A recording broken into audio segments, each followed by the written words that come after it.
Wanted to start by, it was a great win down at Ball State, and we were able to play a better second half. The first half was sloppy. Played better in the second half. I thought defensively we played great. Offensively we didn't run the ball well enough, but we found a way to win and threw it well enough.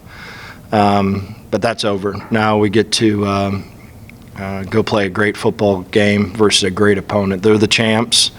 They're an excellent football team. I've said this 1,000 times. I think Chuck does a ridiculous job. When you look at the roster, their roster on both sides of the football, you see names that you've seen forever. And I think with our roster, you see the same. And there's a reason that it's coming down to us and them to see who goes to the championship. And it's because they've got good players that they developed, and we've got good players that we developed. So I think, just like I said, I think Chuck does a great job. I think they're super athletic on defense. They've always got some defensive linemen that just cause chaos, which they do. The defensive end is a difference maker in every aspect of the word, but the other three that are around him are excellent also. The linebackers are as good as they get. Matthew feels like he's played forever here, number 15. He is a really, really good player. I think he was Defensive Player of the Year last year. He's excellent. Eli Blakely, we recruited.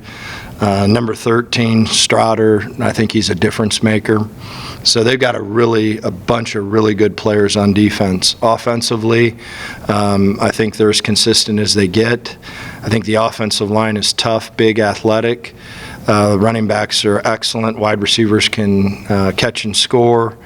And I think the two best quarterbacks in the league are going to be here on Friday at noon. I think both quarterbacks, our quarterback and Miami's, are really good, and they're both playing at high levels right now. So in any of these big-time games, it's going to be discipline. It's going to come down to 3 or 4 plays. It's going to dictate the game, and it's going to be it'll be a slugfest for sure. So I'm really looking forward to it. This is why all our kids stayed. This is what we've been rebuilding for, is to have an opportunity in November to find a way to get to Detroit. So super excited to be a part of this game. And just like I said, I think it's two really good football teams getting ready to tee it up.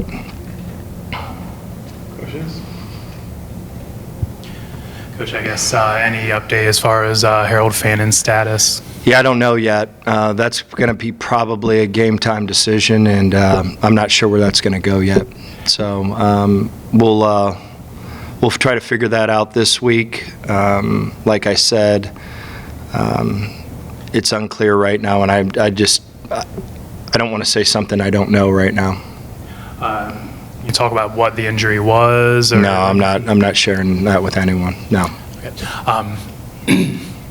Obviously, only 6 days between games, the shortest week of the season for you guys, and Miami has 4 extra days after playing last Tuesday. Thoughts on that, and how do you offset that advantage that they're going to have? Yeah, I think we got our long week last week, and we were able to get healthy. So I'm sure they were just like us, beat up. So they have the ability to get healthy. They have the ability to prepare. And I think it's an advantage for them for sure, just because they get more prep time.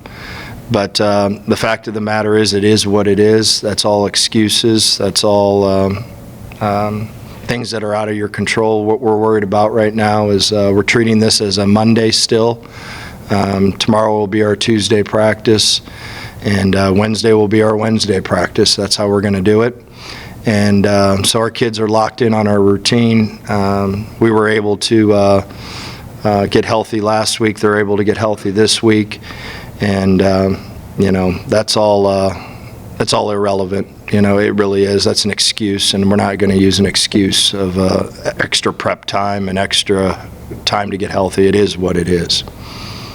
You mentioned a sense of staying disciplined in this game. Just how do you, as well as the leaders on your team, help keep the team level-headed, knowing what's at stake?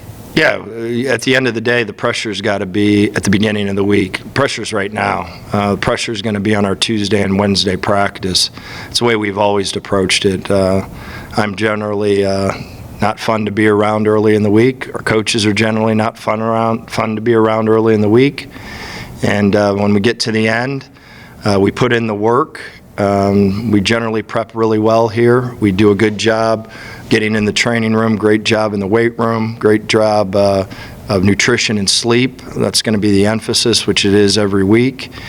And at the end of the day, whenever you're in, one of these big ball games, you line up, you do what you've done all year long and just play really, really hard, play disciplined, play smart, play together, play for each other, and 100% concentration on just that play. It's the people that get in trouble in these big games are worried about what happened in the past, or worried about the future. They look at the scoreboard, they worry about the momentum waves, and that's what we try to train our kids not to do. We try to train our kids to just lock in on just that play, and at the end of the day, if you concentrate on just that play, we'll win enough plays to, and then the scoreboard will take care of itself. So there is going to be no pressure. We're going to let it rip. We are going to line up and let it rip, and so are they, and it's going to be one great game. There's two really, really good teams up on the field,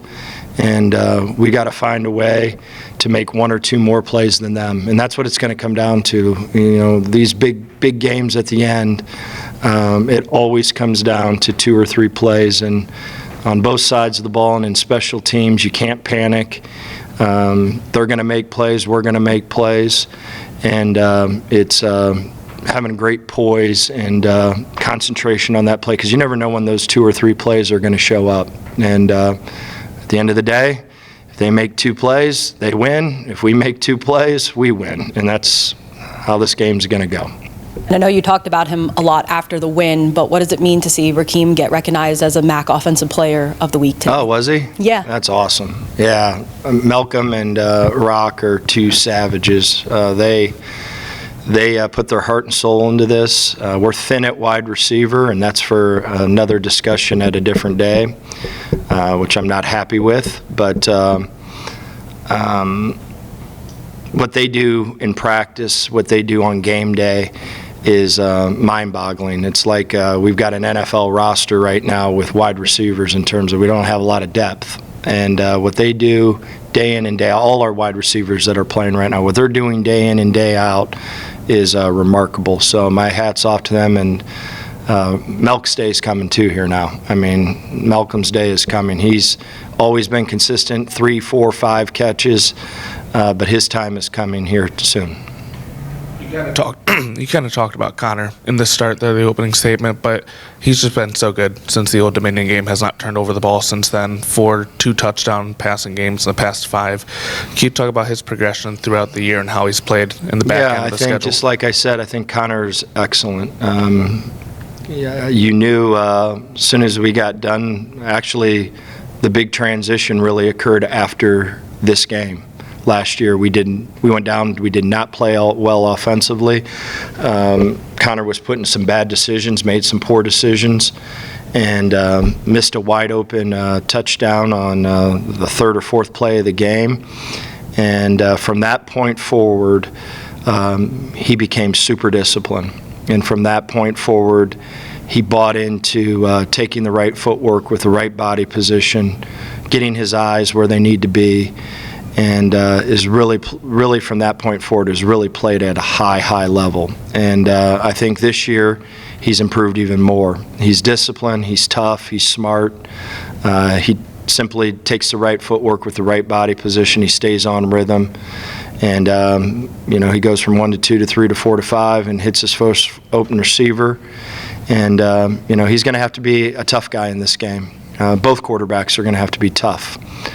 Because there's 2 really good defenses that are going to be on this field here on Friday. So, and I expect nothing less. Their quarterback's going to play tough as hell, and ours is going to play tough as hell, and that's why it's going to be a great game. It's 2 defenses that are just savages. I love it. It's going to be fun. It's going to be fun to watch.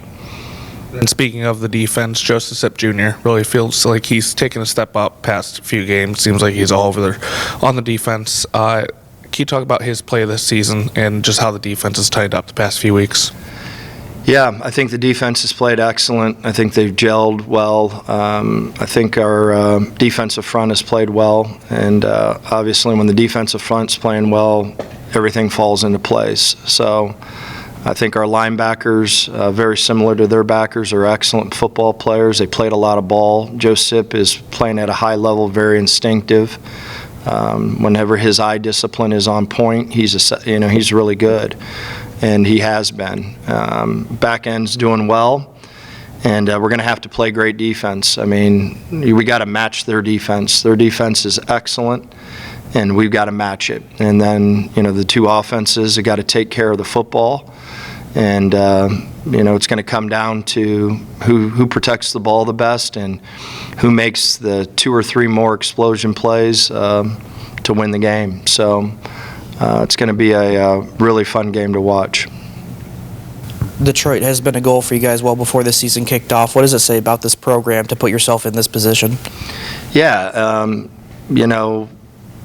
I look back at it, it's really similar to what Miami's did. When I first got in the league 6 years ago, Miami was down for a while. And I think it was Chuck's 6th year that they found a way to, I think when we were playing them, they clinched to go to the MAC championship game. Whenever we went down there, we were terrible. They beat our brains in. And, that was the goal. The goal was to find a way to put ourselves in position to give us a chance to go to the championship game. So we're here. It's why not us? Let's go see what happens. We're playing against a good team. It's going to be a great football game. And I want our kids to prep like heck and no pressure. Go let it rip just like we've been doing. Play fearless and play smart. Tackle well, block well, and find a way to make 2 or 3 more plays than them. Yeah, in the past, you've talked about consistency, this 5-game win streak. Have you sensed that throughout each week in and week out, the consistency from this team? Yeah, I think our team weeks 1, 2, and 3 were remarkably consistent. We played really good football weeks 1, 2, and 3. And then I want to say 4, 5, and 6 maybe 7, 4, 5, 6, something of that nature. It was pathetic. And there's lots of reasons for that. And at the end of the year, I'm going to give my opinion of why. And it's preposterous. I think college football rules are ridiculous right now. And our kids felt it. We went through it. And as soon as that period of college football, the preposterous rules were over, we started playing consistent again. We started becoming, back to our team ways and back to who we were.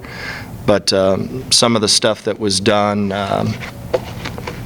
during that middle of the season, it not only affected us, it affected many programs, and we were off kilter. There's no doubt we weren't very consistent, and there was lots of reasons why, and I'll share them with you later. And just like I said, I think it's gross in every aspect of the word, but we're back in terms of being a good team, being good teammates, consistent, and discipline.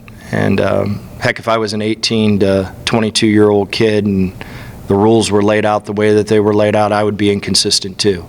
So we got to get that whole area of football cleaned up, and people will be more consistent. Trust me. And just having this game here at home Friday at noon, just how does that add to what's at stake? Yeah, it's great. What can you ask for? It's going to be cold as hell. It's going to be awesome. We're going to have a great crowd. I'm encouraging everyone after they eat turkey on Thursday to come out. And anytime that we're able to get people in our stadium, we'll be excited. I know the students will be out on break, but we can get there's enough people in our community and around BG that love BG football that we can get people here. And why wouldn't you want to be here? This is it's going to be a great football game. It's going to be one of those gray, cold afternoons. It's going to be really fun. I'm glad you brought up turkey because I did have a non-football question. Thanksgiving obviously coming up. Do you have a favorite Thanksgiving dish? I could eat Thanksgiving every day of the week. That's why gain 40 pounds during the season and lose 40 pounds because I eat way too much. And if I could eat turkey and mashed potatoes and stuffing every day, I would never get back into shape. So, Ali, I mean, obviously, such a huge game for the program this weekend. What's the excitement level with, this week and a chance to play to get to the MAC championship game? Honestly, we worked really hard for this. We're extremely excited. We're all looking forward to it. It's something that we haven't done in a while now. It's just like we're ready to go, and that's what we want to do. It's something that we want to accomplish. That was our goal from the standpoint, and that's something we want to accomplish, so we need to go get it this year. Obviously, you're one of a lot of seniors on this team, and a lot of you guys came back for this reason. Just what's the mindset just amongst the veterans on this team to have this opportunity, knowing that you guys came back for this reason to try to get to the MAC championship? Honestly, we knew this was a goal of ours that we set from the beginning and stuff. Our goal was basically to go to the MAC championship. We had a strong group last year. We knew our group was going to get better every year and stuff like that. And then with everyone returning this year, we knew we had an opportunity to come back and win this, hopefully. Besides that, like, we're all excited again about it and stuff like that. And the older guys have a lot, especially experience-wise, and there's a lot of experience that we're helping the younger guys as well develop in the long run. Just the defense has been playing at such a high level during this winning streak. I mean, Ball State and Western had really high scoring offenses. You guys shut them down. Just what's the confidence level on that defensive side of the ball since you guys are playing so well right now? Honestly, it's just coming out strong from the get-go. Again, like what we said, we be in the locker room, we all sit together and stuff, we be talking. We need to come out strong. We need to let it rip right away and stuff like that. We just need to make a standpoint right away. As long as we do that, everything's going to go smooth and stuff. You guys have been able to get to the quarterback once again this year. I think 29 sacks so far. I mean, I know the last couple years you guys have had a ton. Just how have you guys been able to be so consistent in getting to the quarterback, pressuring the quarterback and everything? The small things, honestly, the small things that we do in practice and stuff, it's like get off, footwork, anything like that, technique, gaps, scheme, and all that stuff. It's just the small things that are helping us get to that point, and it's just throughout the week is just developing that and learning from our mistakes.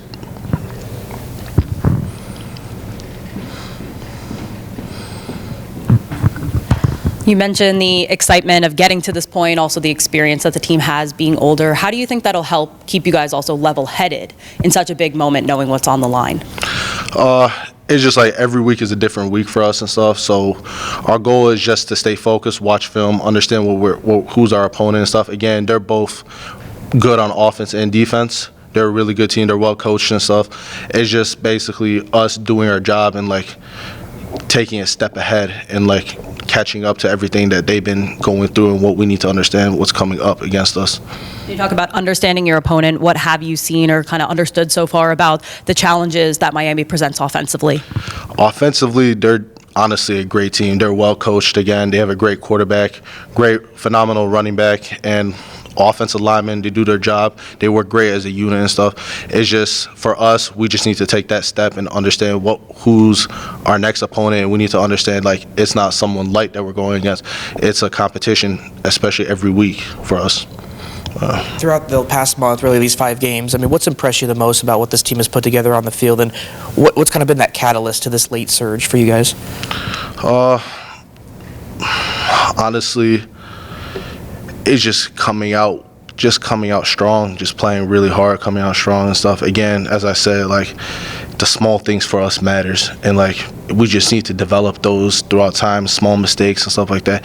That determines the game. That determines whether we win or lose and stuff like that. And that's something that we took advantage of in the beginning and stuff. And as of now, everything is going well for us, and we're hopefully going to continue winning and stuff. And with how well your defense has played, how well their defense has played, do you guys kind of anticipate this being kind of like a defensive battle where you guys, need to maybe win the game for yourselves? Oh yeah, of course.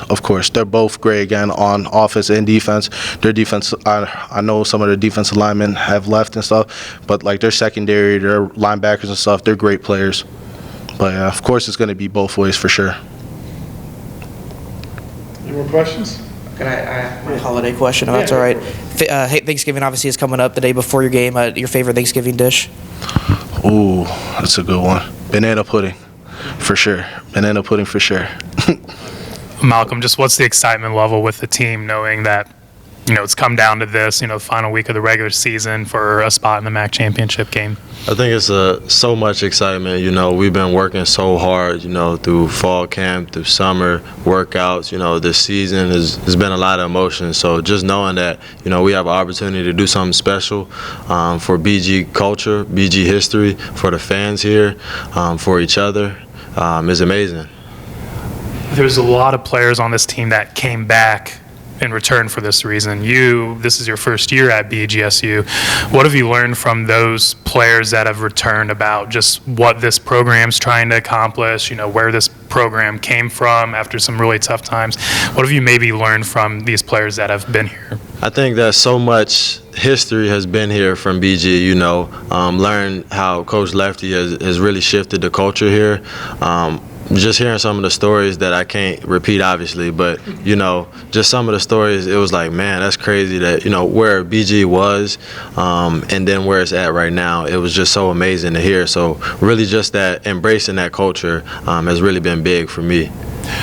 Just the offense is obviously playing at such a high level, going up against a really, really good Miami defense. What are the biggest keys, just to try to generate some offense, keep your guys' strong play going as well? I think just focusing on ourselves. When we focus on ourselves and doing what we do really well, it's hard to stop us. We have so many different weapons from so many different places, and I think it's going to be a good game. Miami of Ohio is a great team, and we're a great team as well. So it's going to be two great teams battling to the end. So I'm excited. When you approach a game like this, with the MAC championship game on the line and things like that, do you try to treat it like another game, or do you have to have something more going into this week? I think, you accumulate all of those. So Coach Lefty just talks about, just being 1% better, and when we start from there, accumulating all of those 1% eventually add up. So it's just another game to get 1% better, another day to get 1% better. You build a house by brick. So I think just having that mindset, all of the hard work is going to pay off. In the passing game, Connor Bazelak has not thrown an interception since the Old Dominion game. He's had multiple passing touchdowns, and I think 4 of the past 5. Can you talk about his play this season and how you think the passing offense as a whole has developed throughout the year? I think it's been elite. Like, Connor's been making some great decisions, and I just have so much trust in Connor and what he's going to do back there. I honestly feel worry-free, and I know the coaches just have so much confidence in him making the best decision as possible. Coach just kind of mentioned that a game like this will probably come down to like 2 or 3 plays. How do you make sure then that you stay disciplined and level-headed, also given what's on the line in such a big game like this? I think it happens in practice. I think just being aware of the situation, just learning from the situations that we've had, throughout the season, being aware of those situations, and just playing. At the end of the day, this is a kid's game, so you have to play football. And knowing that, relying on your preparation, what you've done throughout the week, really helps. Rakeem was named MAC Offensive Player of the Week, given the performance that he had against Ball State. Just being in the same positional group, what kind of hard work have you seen him put in that led to that performance? Man, Rock been working hard. He's a great guy too off the field, but he's just been grinding. It was a little rough early on for him, but he never gave up. And he's a great guy. Like I said, he works hard every single day, and he's hard on himself. When he does something wrong, he takes it to heart, and he's somebody that really cares about football, and you can tell that through his performances. And then Coach kind of said that it's rumbling for you to have kind of a moment or a game like that. Do you feel that in the development you've seen in yourself this season? Yes, I do feel like the time is going to come eventually. I'm not sure when, but I believe it will. And I just have to stay prepared for that moment. And when it does, I'm going to continue to have the same energy and be excited as always. With this being the final game in the Doit this season for this group, I mean, just how does that add to the level of excitement for this game? I think for the seniors, it really puts things in perspective, especially the ones that have been here, throughout this whole time. For me, I kind of just got here. But I think that, just this being some of guys' last time ever playing football in a Doit, I think it's something to really cherish. And I think that, having that emotion is going to be powerful for us, because we know how it was the years before, and we really have the opportunity to make something special. So I think just having those emotions and everybody, feeling those emotions and putting it on the seniors' back, I think is going to be beneficial for us. Absolutely. And before game day, obviously, is Thanksgiving, so I did want to ask, what's your favorite Thanksgiving dish? Favorite Thanksgiving dish? Let me see. I like that sweet potato pie, even though I don't really know if that's a dish, but I like desserts. I like that sweet potato pie. I like the turkey, mac and cheese. I'm going to just say everything. That's what I'm going to say. There you go.